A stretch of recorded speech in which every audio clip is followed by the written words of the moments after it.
Nous, on pense que ces recommandations doivent s'appliquer à la France. On a une épidémie très active chez les gays.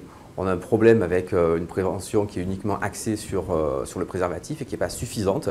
Donc on a besoin de nouveaux outils. Il y a plusieurs études qui montrent que le Truvada en préventif est efficace, et même hautement efficace s'il est pris correctement. Il y a ces recommandations qui sortent, le contexte international bouge, donc ces recommandations doivent s'appliquer en France. Pour des personnes qui utilisent déjà le préservatif, il n'y a jamais rien qui a prouvé qu'on allait avoir un abandon systématique de la prévention, d'une part. Et puis c'est pas comme si on était sur un usage optimum du préservatif. Sinon, il n'y aurait pas un niveau de contamination, une épidémie aussi active chez les gays. Donc on a vraiment besoin de nouveaux outils.